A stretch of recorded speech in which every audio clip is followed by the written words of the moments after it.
தூத்துக்குடியில் கிளியோபட்ரா திரையரங்கில் டிராகன் ஒரு படம் பார்த்தேன். என் வாழ்க்கையில் இப்படி ஒரு படம் பார்க்கங்க. மிக அருமையான படம், சூப்பராக எடுத்திருக்காங்க. பிஆர்னா யார் எனக்கு இதுவரை தெரியாது. காலையில் டிவி பேட்டில் பார்த்தேன், யார் இந்த பிஆர் அப்படின்னு பார்த்தேன். என் நண்பர்கிட்ட கேட்டேன், சார் லவ் டுடே படம் பார்த்தீங்களா? பார்க்கல சார், பெரிய டைரக்டர் சார், பெரிய நடிகர் சார். ஆமாம் சார், என்ன ஒரு நடிப்பு பின்னுறாரு அப்படின்னு சொன்னேன். அப்படி ஒரு படம் அந்த தியேட்டரில் அவ்வளோ கல்லூரி மாணவர்கள் தான். ஏன்னா கல்லூரி பட்ச கதை, வா சூப்பர் படம், எல்லாரும் போய் பார்ப்பாங்க.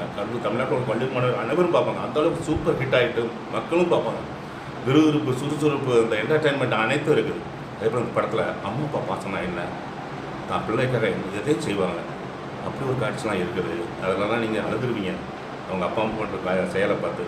அதே போல் நண்பர்கள், நட்புனா என்ன, நண்பர்களுக்காக எதையும் செய்வாங்கன்றது அந்த படத்தில் காட்டுது. காதல்னா என்ன, வாழ்க்கைனா என்ன, எல்லாத்தையும் இந்த படம் போதிக்குது.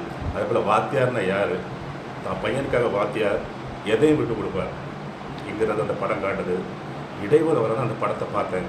அதுக்குள்ளே எனக்கு ஒரு அவசர வேலை, நான் வெளியே போயிட்டேன். ஆனால் மீதி காட்சியும் பார்ப்பேன். இந்த படத்துக்கு நான் 2 கட்டணம் கொடுத்து பார்க்க தயாராக இருக்கேன். முதல் காட்சியிலே எனக்கு முதல் பாதியிலே நான் கொடுத்த கட்டணம் காலியாகிடுச்சு. நிச்சயமாக இன்னொரு காட்சி பார்க்கணும். என் நண்பன்கிட்ட கேட்டேன், சார் கதை சொல்லமா, 2வது பார்க்கணும்னு சொன்னான். வேண்டாம் சொல்லாத நான் நேரில் போய் தான் பார்க்கணும் அப்படின்னு சொன்னேன். இடைவேளை வர அந்த படத்தில் மிகப்பெரிய திருப்தி எனக்கு. சரியா, ஒவ்வொரு காட்சியும் மிக மிக அருமை. அந்த லவ் பிரேக்கப் ஆகுது, அப்போ அந்த பையன் வந்து பசங்களாக நினைச்சு பாட்டு படிக்கணும். ஏடி என்னை விட்ட அந்த மாதிரி ஒரு பாட்டு. அந்த காட்சியில், அந்த பாடல் காட்சியில் ஒரு கட்டத்தில் நான் அழுதுட்டேன். என்னால் கண்ட்ரோல் பண்ண அழுதுகிட்டே இருக்கேன். பக்கத்தில் இருக்கும் பாத்திரம் விட்டு நல்லா கரிச்சி போச்சுருந்தேன், எடுத்து குறைச்சிக்கிட்டேன். 2-3 இடத்துல அழுதுருக்கேன், யாருக்கும் தெரியாது. அப்படி ஒரு சூப்பர் சென்டிமெண்டான படம். இடைவேளை வரை எப்படி அழுதுன்னா, இடைவேளைக்கு பிந்திய பார்க்க எப்படி. அதுபோல் மிஸ்கின் சார், வா சூப்பர் அசத்திருக்கீங்க சார். சார் சமீபத்தில் யூடியூப்பில் ட்ரெண்ட் ஆனீங்க. இந்த படம் தமிழ்நாட்டே உங்களை ட்ரெண்டாக வைக்கும்.